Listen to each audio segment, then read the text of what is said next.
सेना ने नई साहसिक निर्णय लिए हैं। अग्निपथ पर कुछ लोग भ्रम फैला रहे हैं, कुछ लोग सेना के रिफॉर्म पर भी सवाल उठा रहे हैं। कुछ लोगों ने सेना को कमजोर करने का काम किया। प्रधानमंत्री ने कहा, अग्निपथ पर कुछ लोग सियासत कर रहे हैं। ये वो लोग हैं जो सेना में घोटाले करते आए हैं। ये वो है जिन्होंने सैनिकों की कभी परवाह नहीं की। इन्होंने तेजस पर भी ताला लगा दिया था। अग्निवीर से देश की ताकत बढ़ेगी। सेना में सुधार पर राजनीति आखिर क्यों? और क्या कहा पीएम मोदी ने अग्निवीर योजना को लेकर, सुनिए। हमारे लिए सेना मतलब 140 करोड़ देशवासियों की शांति की गारंटी। हमारे लिए सेना मतलब देश की सीमाओं को सुरक्षा की गारंटी। अग्निपथ योजना के जरिए देश ने इस महत्वपूर्ण सपने को एड्रेस किया है। अग्निपथ का लक्ष्य सेनाओं को युवा बनाना है।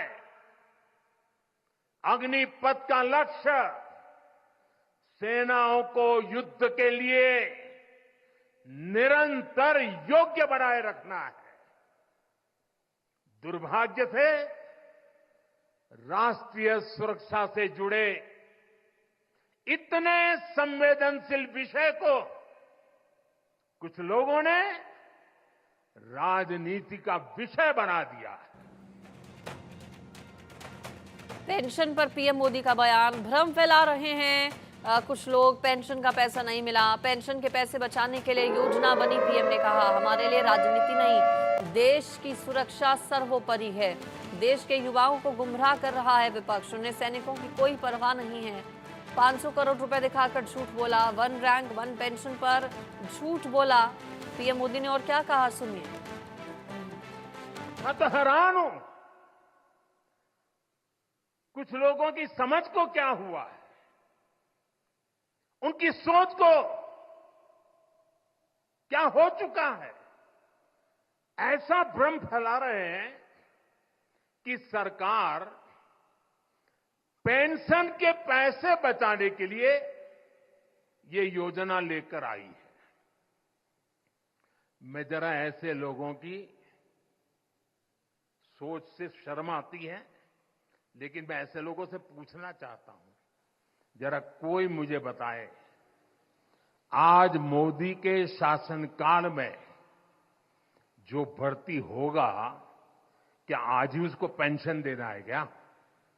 उसको पेंशन देने की नौबत 30 साल के बाद आएगी, और तब तो मोदी 105 साल का हुआ होगा, और तब न भी मोदी की सरकार होगी।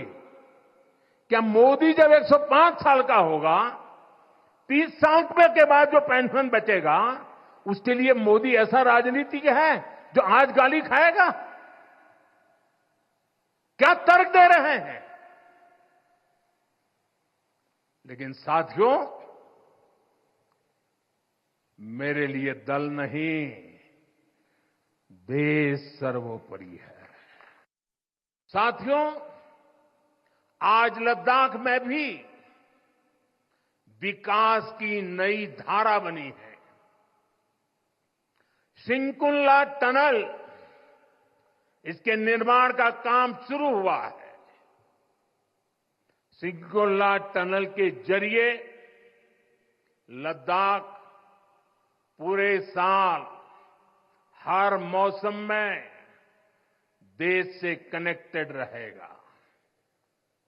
ये टनल लद्दाख के विकास और बेहतर भविष्य के लिए नई संभावनाओं का नया रास्ता खोलेगी।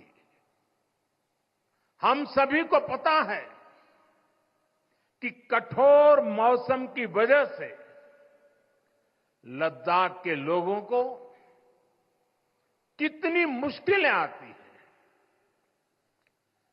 सिंकुल्ला टनल के बनने से ये मुश्किलें भी कम होगी।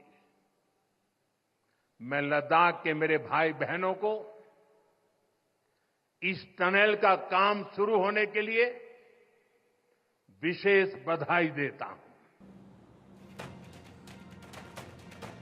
मेरे साथ द्रास से शुभ राणा हमारी संवाददाता जुड़ी हुई हैं। शुभ, चूंकि आज शौर्य का दिन है, साहस जो दिखाया गया था हमारे वीर सैनिकों की ओर से, आज उसकी रजत जयंती है। जब जीत हुई थी दुश्मन देश पाकिस्तान से, तो पाकिस्तान पर बड़ा हमला प्रधानमंत्री ने बोला, विरोधियों पर हमला बोला, लेकिन कुछ परियोजनाओं का शिलान्यास भी किया गया पीएम मोदी की ओर से।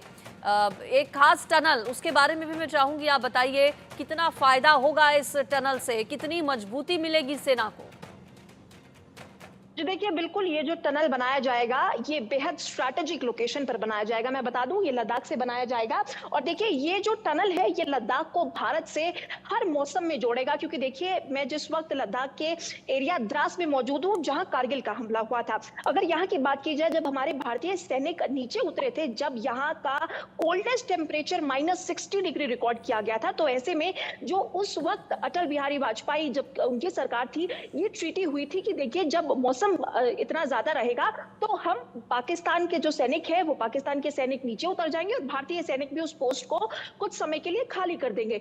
लेकिन क्योंकि पाकिस्तान और ना ही पाकिस्तान और चीन भी दोनों देश अपनी जो है अपनी हरकतों से बाज नहीं आते, जिसको लेकर अब भारत जो है वो बेहद चौकस होता जा रहा है। इसको इसीलिए लद्दाख को भारत से जोड़ने के लिए ये शिंकोला टनल बनाया गया है। और देखिए ये टनल बहुत स्ट्रैटेजिक है क्योंकि 24 घंटे ये भारत को लद्दाख से जोड़ेगा। और देखिए पहले जब रास्ता ब्लॉक हो जाता था, घंटे लगते थे, ट्रांसपोर्टेशन में घंटे लगते थे। साथ ही प्रधानमंत्री ने बजट की भी बात की, उन्होंने ये कहा कि लद्दाख को पहले 1000 करोड़ का कुछ बजट मिलता था, लेकिन जब से उनकी सरकार आई तब से उनका बजट जो है लद्दाख का बजट 6000 करोड़ हो गया। यानी अब लद्दाख वालों को साथ ही साथ, क्योंकि ट्रांसपोर्टेशन की दिक्कत होती थी, क्योंकि देखिए ये जो इलाका है हम लद्दाख में ही इस वक्त मौजूद है, ये बहुत शहर से कटकर है और यहाँ आवाजाही में भी दिक्कत है कुछ।